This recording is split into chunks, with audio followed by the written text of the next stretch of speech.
Wesh l'équipe, j'espère que vous allez bien. On se retrouve pour le prono de Night of Champions. C'est un show qui me hype pas des masses. Je sais pas pourquoi, mais genre, je suis pas très hypé à regarder le show. Déjà ces temps-ci, j'ai un peu relâché au niveau WWE. Donc ouais, j'espère que en vrai, on va me montrer que je me trompe et que ça va être un très bon show. Je l'espère parce que franchement, bah, je suis un peu triste de ce qui se passe là pour le moment. Ça part un peu en couille. Et ouais, on va le voir plus tard, mais c'est pas un gros show. C'est pourtant trois main events, mais ouais, non, il n'y a pas trop de hype derrière ce show. On va commencer instantanément. Alors, je mets évidemment mon rank. Enfin, je vais commencer en fonction du match que je vois au début et le match que je vois en main event. Je vais faire comme si c'était ma carte et que je classais du coup les matchs en fonction de ma carte. Donc, il faut commencer avec un bon match, mais pas trop. Je me dis le match pour le titre de Raw, qui d'ailleurs est à SmackDown, mais pour le titre de Raw quand même. Bianca Belair contre Asuka. Je me dis que pour commencer, ça peut être très bon. Je pense que c'est le meilleur moyen, en tout cas, de commencer Night of Champions, puisque le reste, j'imagine, ça va vraiment s'enchaîner avec trois main events d'affilée. Donc, autant mettre ce match-ci, qui est un bon match pour commencer, pour chauffer un peu le public, parce que sinon, on est un peu dans la merde et je vois pas trop qu'est-ce qu'on pourrait mettre, qu'est-ce qu'on pourrait faire. Même si en réalité j'aurais peut-être plus placé le match Cody Rhodes, Brock Lesnar ou peut-être même Roman Reigns, mais Roman Reigns dans l'opener c'est un peu chaud quand même. Mais j'avoue que j'aurais peut-être mis le match tag team dans l'opener, histoire de vraiment choquer les gens, avoir un bon gros match de début et un bon gros match de fin. Mais c'est pas trop ce qu'ils font ces derniers temps. En tout cas, on a vu à WrestleMania Backlash qu'ils ont vraiment enchaîné 3 voire même 4 main events d'affilée. C'était horrible d'ailleurs pour rentrer dans le match, etc. Pour être toujours dans le show après le match Bad Bunny Damian Priest. C'était impossible de continuer. Mais ils l'ont fait. Voilà, c'est ce qu'ils ont fait. Donc j'imagine que ça va être pareil ici à Night of Champions. Donc ce match-ci, je me dis c'est bien pour l'opener. Asuka contre Bianca Belair pour le titre de Raw, or qu'elles sont toutes les deux à SmackDown. Ça n'a absolument aucun sens. Il n'y a toujours pas eu d'échange de titres ou quoi que ce soit. Je ne sais pas comment ils vont faire. Est-ce que du coup ils le font pas et est-ce que je sais pas, il va y avoir un truc bientôt parce que bon, si on attend Survivor Series, c'est encore dans une demi-année quoi. Donc on attend Survivor Series pour s'échanger les ceintures. Qu'est-ce qu'on fait? Mais en tout cas, c'est effectivement ça fait mal au cerveau en fait. Il y a la championne de Raw en fait, elle est à SmackDown et la championne de SmackDown, elle est à Raw. Donc ouais, ça fait un peu mal au crâne. Mais je me dis, Bianca Belair Asuka, c'est comme d'habitude, on a l'habitude de voir ce putain de match. Victoire de Bianca Belair, c'est juste pour avoir une adversaire, voilà, c'est tout. On termine la feud avec Asuka et on part dans de nouvelles choses, s'il vous plaît, après. Parce que je n'en peux plus de voir Bianca Belair Asuka, je vous jure, j'en peux plus. C'est toujours la même chose. Arrêtez. Arrêtez de nous donner ce match, s'il vous plaît. Donc victoire de Bianca Belair pour ce premier match. Et donc en deuxième match, là on va enchaîner avec les matchs où on s'en fout un petit peu. Le titre intercontinental, Gunther contre Mustafa Ali. Je pense que Gunther va évidemment conserver son titre. Hein. Je pense que pour Mustafa Ali, il n'y a aucune chance qu'il prenne ce titre ou même qu'il espère toucher ce titre. Je pense qu'il n'y a absolument aucune chance. Maintenant, faut pas oublier, on est en Arabie Saoudite. Il y a peut-être moyen de faire quelque chose. Maintenant, est-ce qu'on va vraiment mettre fin au titre, au règne de fou de Gunther actuellement? Je pense pas. Je pense pas que ça va arriver. Je pense pas surtout que ça soit un Mustafa Ali qui va mettre fin à ce règne. Surtout que Imperium est du côté de Gunther et que Mustafa Ali il est seul. Donc effectivement, je pense qu'Imperium va peut-être avoir un rôle à jouer dans tout ça et que Imperium va aider Gunther à conserver son titre autant de temps comme Roman Reigns avec la Bloodline par exemple. Donc je pense qu'effectivement là, c'est pas le moment de Mustafa Ali. Il a même fait une interview en disant c'est mon rêve, donc si j'arrive pas à accomplir mon rêve, je me casserai, je partirai.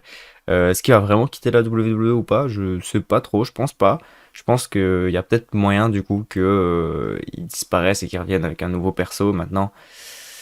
C'est compliqué, hein, Mustafa Ali, c'est un jobber, il a tout pour être un jobber en fait, donc ça va être un peu compliqué d'être une tête d'affiche et bah, même d'être un gros champion, quoi. Ça risque d'être compliqué pour Mustafa Ali. Je pense que c'est qu'un rêve qui, je pense pas qu'il deviendra réalité, ne serait-ce qu'un jour. Dommage pour lui d'ailleurs, mais parce qu'il est très bon, effectivement. Quand il a été champion cruiserweight, etc. Je sais même pas s'il a été champion cruiserweight. Mais quand il t'a fait du côté des cruiserweights, c'était incroyable, vraiment. Il fait des matchs de dingue, etc. Mais dans le main roster, c'est pas possible. Voilà, ça c'est un peu compliqué. Peut-être, pourquoi pas, en fait, avoir Mustafa Ali qui part à NXT après ce match-ci, justement. Histoire de, pourquoi pas, se refaire un nom, etc. Et t'as fait quelques temps du côté de NXT. Pourquoi pas? Pourquoi pas? Franchement, je me dis pourquoi pas. Mais Mustafa Ali, je pense pas qu'il ira chercher le titre. Et s'il décide réellement de partir après, c'est dommage, mais effectivement, je pense pas que ça soit une très grosse perte de perdre Mustafa Ali, même si c'est un bon catcheur, etc. Hein, mais actuellement, il a pas trop de futur à la WWE, donc pourquoi pas aller autre part, et pourquoi pas avoir un futur autre part, il y a moyen. Donc voilà. Bref, sur ce match-ci, victoire de Gunther, évidemment. Troisième match, le match où vraiment je m'en bats la race, mais vraiment c'est une dinguerie. J'en ai rien à foutre, je veux pas voir ce match. Rhea Ripley qui défend son titre de SmackDown contre Natalia. Qui a envie de voir ça? Vraiment, dites-moi. Est-ce qu'il y a quelqu'un qui se dit putain, moi je suis trop hype, j'ai envie de voir Natalia championne de SmackDown? Est-ce qu'il y a quelqu'un? Vraiment? Est-ce que c'est possible? Franchement, je sais pas ce qu'il y a. À mon avis, l'Arabie Saoudite, ils doivent avoir des trucs avec Natalia. Ils doivent certainement très bien l'aimer. Enfin, je sais pas, je ne comprends pas, mais à chaque fois qu'on va en Arabie Saoudite, Natalia, elle est toujours là. C'est horrible, puisque bah, Natalia, elle est jamais là autre part, donc elle a pas de nom en fait. Là, on l'a plus vu catcher depuis tellement de temps, donc elle a plus vraiment de nom.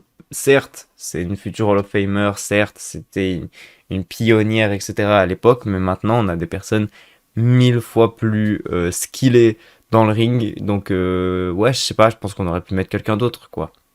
Même si c'est juste pour faire gagner Rhea Ripley, évidemment, et juste une adversaire de plus pour Rhea, je pense qu'on aurait pu mettre une autre personne, on aurait pu mettre d'autres meufs qui, en vrai, attendent une opportunité pour le titre, même si c'est en mode bas les couilles, tu vois, même si ça n'a aucun sens, tu vois, mais j'ai pas de nom en tête, mais je pense qu'il y a certainement des quelque chose qui mériteraient actuellement de pourquoi pas.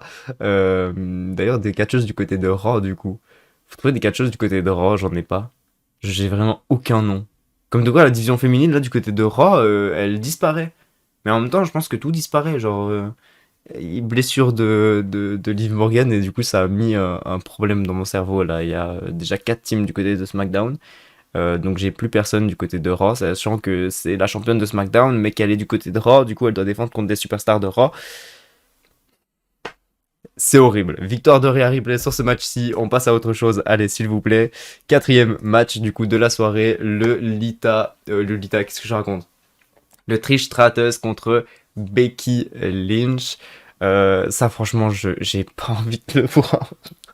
Je vous jure que j'ai pas envie de le voir. C'est pour ça que je le mets en milieu de show, parce que je me dis vraiment, les gens ils vont se dire, oh c'est bon, on va aller se reposer, et après on va enchaîner avec les trois main events du coup qui nous restent. Mais c'est vraiment ouais, histoire de se reposer, parce que personne n'a envie de voir ce match. On s'attendait à ce qu'il soit à SummerSlam. Maintenant, c'est vrai que bon, en Arabie Saoudite, etc., ça a du sens, hein. On veut des Hall of Famer en Arabie Saoudite. Ben voilà vos Hall of Famer. Voilà, il n'y a pas de Goldberg cette année. Mais vous avez du coup Brock Lesnar et Trish Stratus. C'est déjà ça. Et Natalia, d'ailleurs, que vous aimez tant. Je sais pas pourquoi vous l'aimez, mais vous l'aimez. Donc là, franchement, je pense victoire de Becky Lynch. Ça n'a aucun sens que Trish Stratus conserve et. Enfin, conserve, qu'est-ce que je raconte? Gagne le match. Et je pense sincèrement que il faut partir. Trish, faut partir. Je l'aimais beaucoup, mais là, depuis WrestleMania, je l'aime plus. C'est horrible. C'est vraiment genre. Je ne comprends pas. La meuf, elle est. Enfin, elle a pris de l'âge et ça se voit, ça se ressent. Même dans les promos, qu'est-ce qu'elle est lente. Oh, c'est horrible et elle est monotone. Genre, vraiment, je me fais chier, quoi, quand elle parle. C'est horrible. Ne faites pas ça. On dirait Ronda Rousey, vraiment. Genre, il y a rien. Littéralement, il y a rien. Genre, même lorsqu'elle fait les vannes, etc., en mode oh, elle est la musique de Becky Lynch, ah, vous y avez cru, etc., elle est monotone. C'est vraiment la meuf, elle lit un texte. C'est horrible, il y a rien, il y a pas Non, c'est tout. C'est juste horrible. Voilà, c'est tout. Et en plus de ça, on a vu la perf à WrestleMania. La perf était horrible aussi. Ça va être catastrophique. Vraiment, ce match-là, là, ça va faire 2 étoiles, même pas, hein.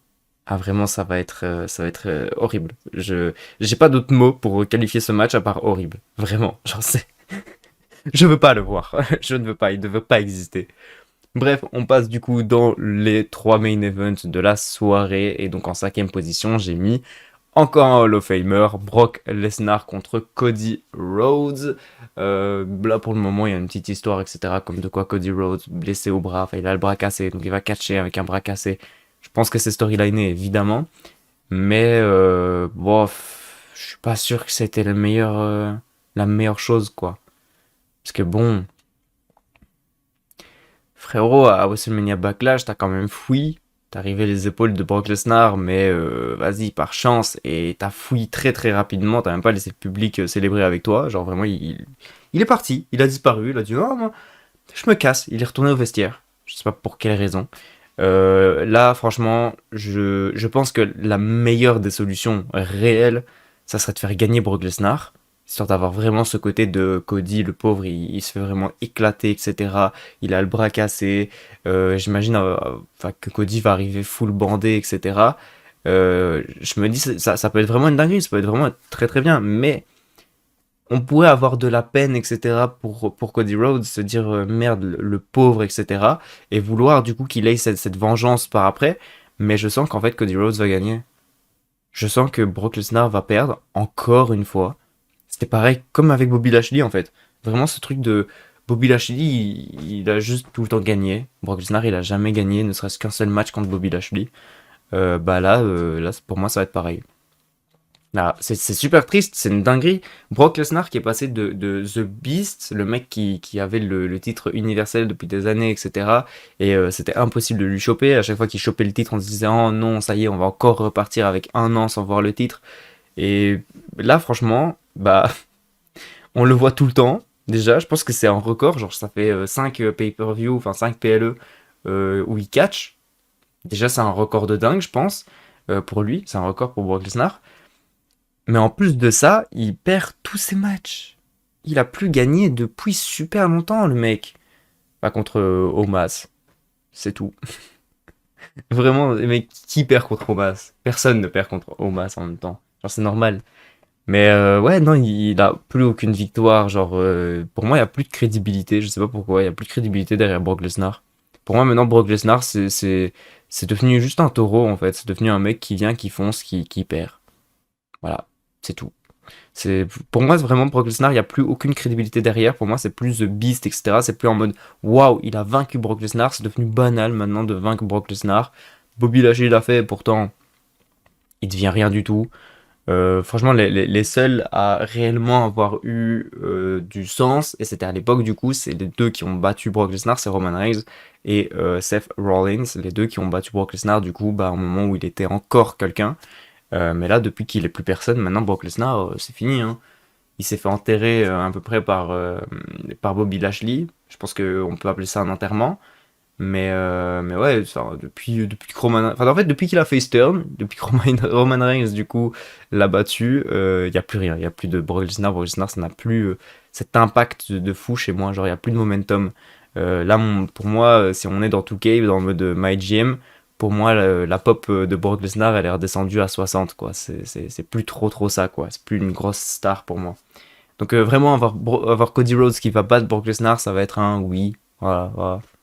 Ah, on s'y attendait pas. Mais par contre, si Brock Lesnar bat Cody Rhodes, là, il y a vraiment un truc de... Il fait de la peine, etc. On aimerait qu'il ait sa revanche, etc. Enfin bref, toute une reconstruction autour de ça et continuer du coup cette storyline. Parce qu'en vrai, si Cody Rhodes continue de le battre, il n'y a plus aucun intérêt à faire quoi que ce soit entre les deux. Et si on se stoppe là, on met Cody Rhodes où? En rivalité face à Seth Rollins pour le titre World Heavyweight? Déjà, moi je m'attendais à ce que ça prenne plus de temps, mais déjà, on fait déjà ça. Je suis pas sûr.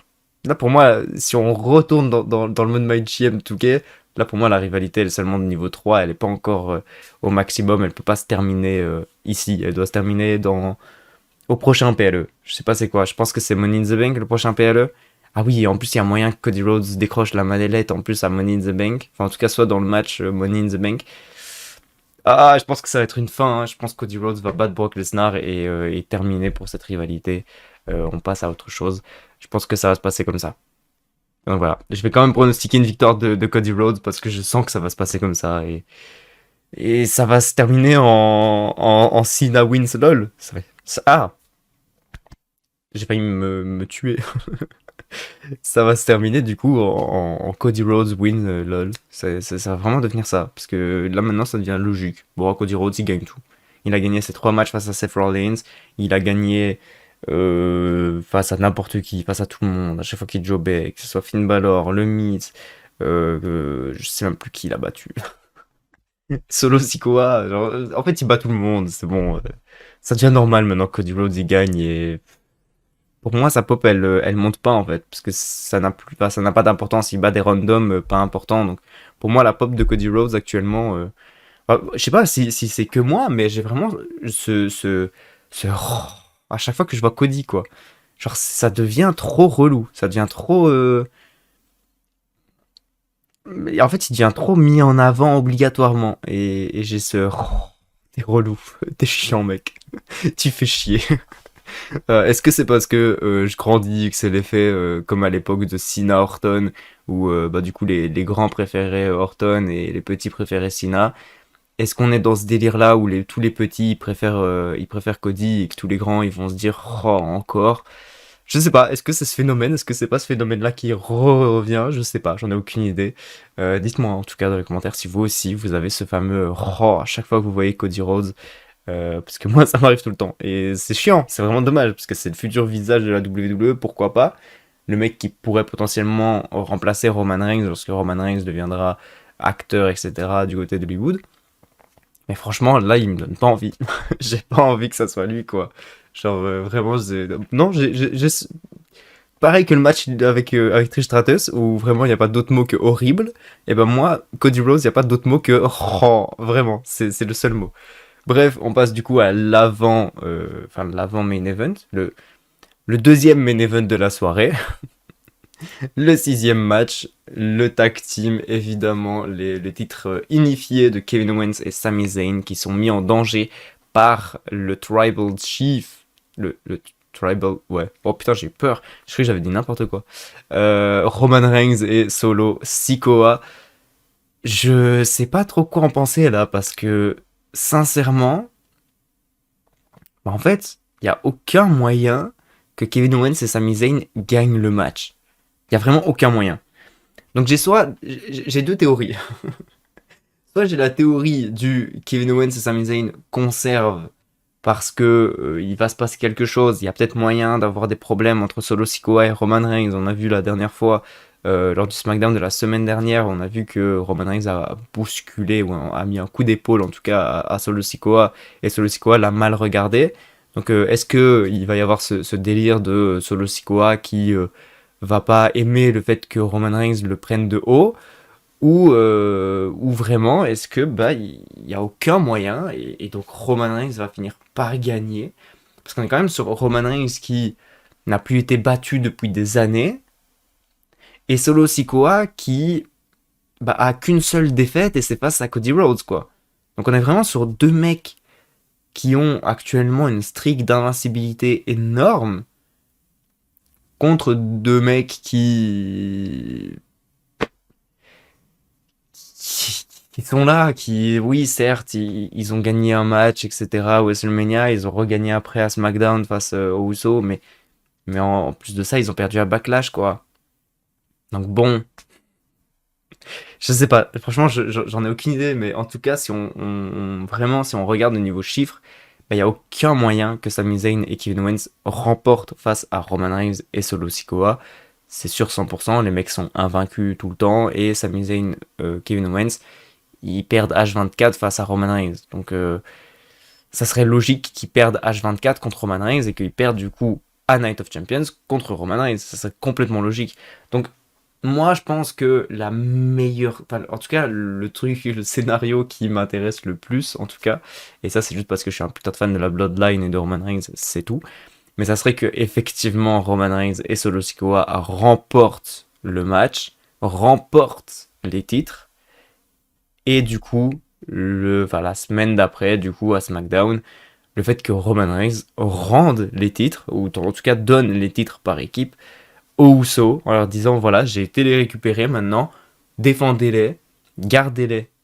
Et qu'il y a eu ce passement en tout cas, puisque bah, ça serait la Bloodline qui remporte les titres, donc ça serait normal. Genre, comme à l'époque, le New Day par exemple, quand ils gagnaient les titres à 3. C'était toujours du 2 contre 2, mais ils gagnaient les titres à 3. Donc si c'était Biggie qui combattait, c'était Biggie. C'était Kofi Xavier, c'est Kofi Xavier, c'est Xavier Biggie. Enfin, c'est eux qui décidaient un peu de qui va monter sur le ring aujourd'hui, en tout cas. C'était un peu comme ça. Donc là, je me dis, il gagne les titres pour la Bloodline, et donc il les rend aux Usos, en disant, voilà, j'ai été les rechercher, maintenant, reprenez-les, voilà, ils sont à vous, défendez-les et conservez-les. J'ai déjà pris... Enfin, j'ai déjà sécurisé votre dos là cette fois-ci, maintenant que j'aille pas de le faire du coup une seconde fois, ça serait très stylé que ça parte dans ce level-là. Et qu'après, évidemment, il y a eu tout un remix, etc. Et que Kevin Owens et Sami Zayn viennent rechercher les titres de Raw. Et donc, du coup, les titres de Raw vont à Raw et les titres de SmackDown restent à SmackDown, du coup, avec les Usos. Ça serait 1000 fois mieux et 1000 fois moins chiant et moins pétage de plomb, puisqu'on s'était dit, c'est fini de toute façon. Dernier match entre les Usos, Kevin Owens, Sami. Pour finir, non. Voilà. Pour finir, c'est encore une équipe de Raw qui va combattre des mecs de SmackDown. Encore une fois, il n'y a rien qui va. La draft n'a servi à rien. Tous les lundis à Raw, on voit Paul Heyman, alors qu'il a été transféré avec Solo Sikoa et Roman Reigns du côté de SmackDown. Ça n'a aucun sens. Voilà, ça n'a jamais aucun sens. C'est une dinguerie. Juste, c'est une dinguerie. Ils sont en train de partir en couille là. La draft, elle sert absolument à rien. Une division de roster, y a pas tellement de division de roster que ça, quoi. Donc, bon. Mettons fin à ça à Night of Champions. Mettons fin à tout ça. Ramenons les titres de SmackDown du côté des Usos. Et les titres de Raw, on les laisse du coup à Sami et Kevin Owens. Je pense que c'est une bonne idée. Voilà. Pour moi, c'est ça la meilleure idée. Vraiment. Histoire de continuer à garder un peu la Bloodline vivante, même si elle est en train d'imploser. La garder un peu vivante un tout petit peu. Puis après, de toute façon, on s'en fout. Hein, les Usos, ils peuvent reperdre le mois prochain, dans le prochain PLE. Vraiment, on s'en fout. Genre, c'est vraiment histoire de recréer du coup la petite histoire de voilà, Roman Reigns, il est tout le temps là pour faire attention aux problèmes de la Bloodline et bah, les Usos, eux, amènent des problèmes à la Bloodline, donc il les résout pas, et c'est Roman Reigns qui doit les résoudre. Donc amener peut-être ce truc, etc. Et du coup, évidemment, relancer la dissension après lorsque les Usos vont reperdre les titres. Je pense que c'est la meilleure idée, parce que là, s'ils perdent les titres, enfin, s'ils perdent les titres, non, s'ils perdent le match, et donc du coup, Sami Zayn et Kevin Owens conservent les titres, qu'est-ce qu'on fait? Qu'est-ce qu'on fait là-dedans? Ok, on dissocie la Bloodline, il commence à péter un plomb, etc. Et ça va plus, mais on fait quoi du coup avec les titres par équipe, quoi? Ça, ça serait intéressant de savoir qu'est-ce qu'on en fait.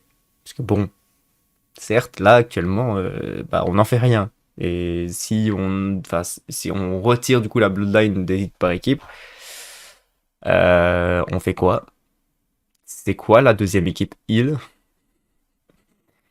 J'en ai pas. J'ai aucune idée de qui est une deuxième équipe heel qui pop en ce moment, parce que bah, les Street Profits, c'est FaZe, les gars de Del Fantasma, c'est FaZe, à part Imperium, c'est tout. Mais Imperium, ils ont déjà battu, enfin, ils ont perdu, c'est bon, à un moment donné, c'est bon. On voit qu'il n'y a pas trop de hype derrière et que c'est pas eux qui vont détrôner du coup les champions actuellement. Donc ouais, je sais pas trop on amène où, parce que bon, à part les Viking Raiders, mais je pense pas que les Viking Raiders soient assez chauds là actuellement pour finir dans un PLE. Donc ouais, je sais pas trop. Peut-être maximum Mage Model. Pourquoi pas? Tant qu'on y est. Pourquoi pas? Lançons. Massé et Mansoir, prochain champion SmackDown. Pourquoi pas? Franchement, je sais pas, mais en tout cas là, je vois pas qu'est-ce qu'on pourrait faire avec ces putains de titres. Et donc ça me perturbe. Et je pense qu'effectivement, mon meilleur scénario, ce serait que Roman Reigns et Solo Sikoa conservent, gagnent le titre. Pas conserve évidemment, j'ai trop l'habitude que Roman Reigns ait des titres, donc c'est pour ça que je dis tout le temps conserve, mais c'est pas ça. Mais je me dis, allez, victoire de Roman Reigns, il leur cloue le bec, il dit, vas-y, c'est bon, c'est moi ici le boss, c'est moi je gère, il installe vraiment son règne, il installe tout, il finit avec 4 ceintures à la fin de ce show, pour les rendre du coup samedi au Uso évidemment, parce qu'il a pas assez de bras pour porter les 4 ceintures, ça devient trop, mais juste l'image d'avoir Roman Reigns avec les 4 ceintures, franchement, elle me hype de fou, j'ai envie de la voir en fait cette image, donc j'ai envie de voir Roman Reigns gagner les titres à Night of Champions. Et puis je me dis que ça peut être cool. Parce que, bah, vas-y, en fait, ça peut être possible en Arabie Saoudite et tout. Ils aiment certainement bien Roman Reigns, puisque Roman Reigns, à chaque fois qu'il vient en Arabie Saoudite, il fait des matchs de fou. On se rappelle Logan Paul, je pense la dernière fois qu'il était en Arabie Saoudite. Avant, je sais même plus c'était quoi. Je pense que c'était Brock Lesnar, non, en Arabie Saoudite, avant? Ou je sais plus.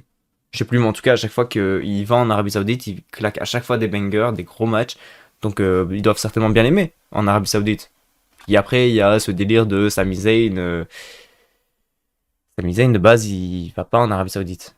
Et Kevin Owens, il a dit, vu que mon pote, il va pas en Arabie Saoudite, moi, je vais pas en Arabie Saoudite. Donc, les deux sont pas trop aimés en Arabie Saoudite. Donc, est-ce que ça peut mal se passer pour eux, etc. Est-ce qu'ils vont se faire huer et Roman Reigns va se faire popper?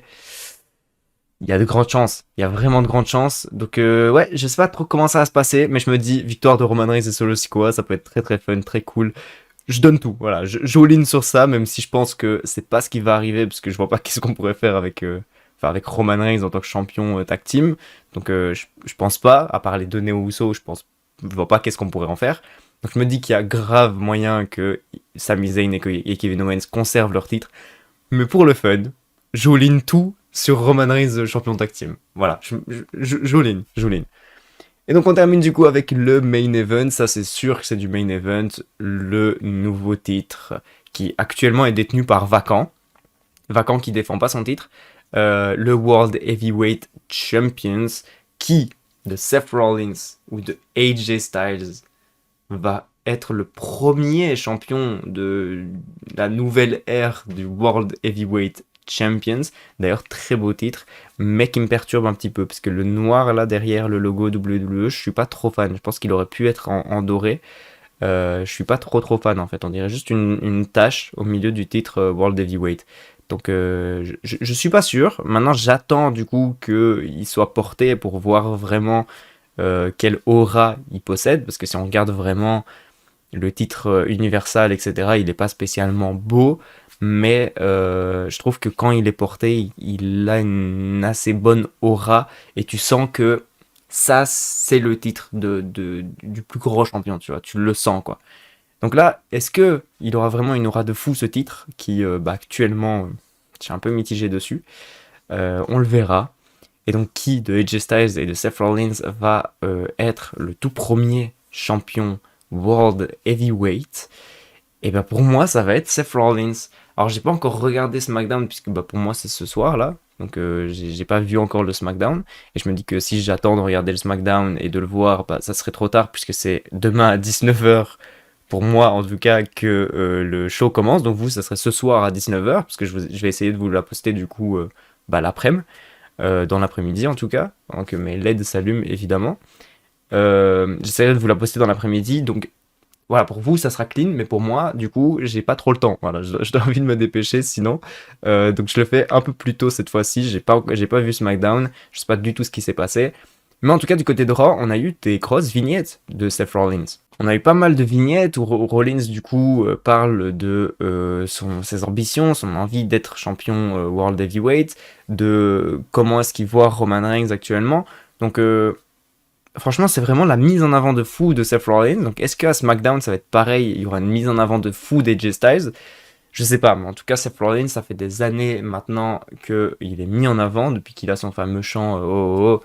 C'est une dinguerie, hein, il est H24 mis en avant depuis, de victoire face à Logan Paul à WrestleMania. Non, c'était.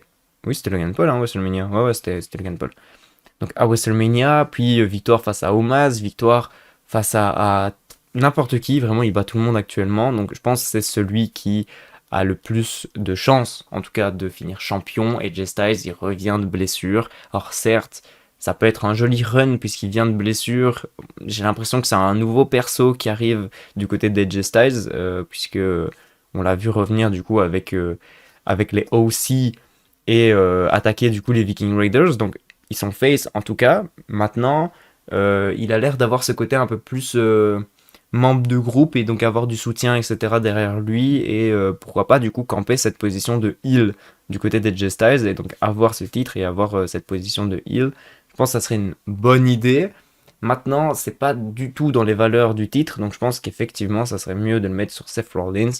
Le titre, évidemment, va être défendu tout le temps si tu le mets sur Seth Rollins. Et franchement, j'espère que Hunter va réussir à faire ça, puisque lorsque c'était Vince McMahon, c'est un peu ce qui s'est passé avec le titre Universal, où Rollins l'a récupéré de Brock Lesnar et a dit « Moi, maintenant, je vais le défendre tout le temps, etc. » Enfin, c'était... Dans son optique, c'était les mêmes valeurs que ce fameux titre actuel, le World Heavyweight. C'était un peu les mêmes valeurs et ça a du coup décrédibilisé beaucoup Seth Rollins et amené un règne un petit peu douteux.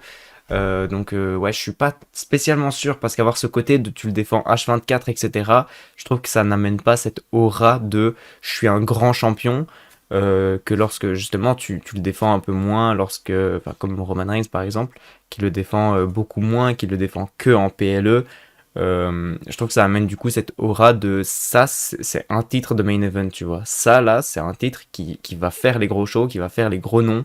Tu sens l'aura, tu vois. Tu sens que Roman Reigns va pas défendre son titre à Night of Champions face à Mustafa Ali, tu vois. Tu le sens que là, voilà, le titre World Heavyweight, il commence à être défendu à peu près tout le temps à Raw et tout le temps en fait à 24, comme il est censé en tout cas se faire. J'ai peur qu'il perde du coup de la valeur et qu'il ait beaucoup moins de prestige en tout cas de l'avoir et qu'en fait il soit juste considéré comme un titre un peu secondaire tellement il va, à mon avis, drop beaucoup en fait. Je pense que Seth Rollins, même s'il le gagne aujourd'hui, il va certainement le perdre le mois prochain ou dans 2 mois, puisque tu peux pas gagner face à tout le roster non plus tous les mois. Donc à un moment donné, ça va devoir se drop. Et donc j'imagine potentiellement que ce soit Cody Rhodes qui va détrôner Seth Rollins. Mais je pense que ça va vite changer de main, en tout cas, ce titre. Il va pas rester très longtemps et en tout cas, il va pas être full mis en avant. En fait, ça va juste être un titre pour drop. Ça va juste être un titre qui va changer de main, qui va se faire combattre H24, mais ouais, je suis pas sûr qu'ils vont réussir à mettre beaucoup de prestige en fait derrière ce titre. C'est ça qui me fait un petit peu peur avec ces fameuses valeurs qui le mettent en mode tu le défends H24 partout. C'est un peu, tu sais, t'es un peu dans le délire du mode, du titre 24/7 ou du titre hardcore à l'ancienne. Je suis pas sûr vraiment qu'il ait cette aura de grand champion et de champion World Heavyweight. Donc ouais, je sais pas trop. Maintenant, sur ce match-ci, je suis sûr 100%, ça va être une victoire de Seth Rollins. Je pense que c'est ce que tout le monde attend. Tout le monde veut une victoire de Seth Rollins. Et AJ Styles n'a pas spécialement de momentum actuellement. Peut-être, pourquoi pas, continuer cette rivalité après, s'il y a moyen de faire quelque chose. Maintenant, je vois plus ce match-ci comme un match de... Voilà, il y a 2 gros catcheurs qui vont aller se combattre. Seth Rollins va certainement gagner le titre et donc j'imagine qu'à la fin ça va juste se serrer la main, se dire voilà beau match, tu mérites, ça va se saluer, ça va se respecter et donc voilà. Et Just Styles, de toute façon il est à SmackDown, ça n'a aucun sens qu'il combatte pour les titres qui restera du côté de Raw or que lui est à SmackDown avec tout son groupe, donc ça n'a aucun sens en fait. Donc effectivement pour moi Seth Rollins full champion, il n'y a pas d'autre possibilité de toute façon. Mais ouais, je pense que ça va juste se serrer la main et AJ Styles va repartir du côté de SmackDown et ça ne va plus du tout avoir de feud ou quoi entre les deux. Je pense que tout va se passer tranquillement, bien, posé, genre vraiment un match académique, un match bon parce que c'est 2 bons catcheurs qui sont dans le ring, enfin, excellents même parce que c'est 2 excellents catcheurs qui sont dans le ring. Mais je pense que ça va juste être full respect, full clean, il va pas y avoir grand chose comme storyline derrière, ça va juste être un bon match de catch, point. C'est tout. Bref, sur ce, du coup, on a fait le tour de Night of Champions. Night of Champions. On est d'accord, c'est Night of Champions. Attends, j'ai bugué. Night of Champions, ouais. Je suis perturbé, moi. Clash of Champions, Night of Champions. il y a trop de trucs comme ça là, c'est trop, voilà, c'est trop relou. Et d'ailleurs, de base, ce show-là, il était censé remplacer Queen et King of the Ring. Je pense que c'est tombé à l'eau. Je pense qu'il n'y a pas de roi, il n'y a pas de reine. Il n'y a aucun tournoi en tout cas pour ramener une reine ou pour ramener un roi. Donc je pense que c'est tombé à l'eau. Je pense qu'ils ont dit en fait on sait pas trop qui est-ce qu'on va mettre. On n'a pas envie de donner une gimmick à quelqu'un. Donc on va rester là. Voilà. Baron Corbin, il est mieux en tant que nul qu'en tant que roi. Donc on va le laisser comme ça. C'est peut-être mieux. Bref, sur ce, du coup, je vous souhaite un très bon show. J'espère que vous êtes d'accord avec moi dans les pronos, etc. Ou sinon, donnez-moi vos pronos dans les commentaires. C'est toujours cool. J'aime bien regarder, voir comment vous voyez les choses. Puisqu'effectivement, des fois, je sors des théories complètement, complètement folles, évidemment, mais j'aime trop avoir des théories complètement folles et me dire pourquoi pas. En vrai, ça peut être stylé. Donc voilà, dites-moi vos théories complètement folles dans les commentaires. Comme ça, je regarderai et je verrai si vous êtes encore plus fou que moi ou si ça va, vous êtes respectueux, vous êtes clean. Il y a moyen, c'est possible. Moi, il y a peut-être moins moyen sur certaines théories, mais bon. Bref, sur ce, mettez un petit like si vous avez kiffé, abonnez-vous si c'est pas déjà fait. Et puis je vous dis du coup, bah bon show et bah du coup à la prochaine. Ciao ciao.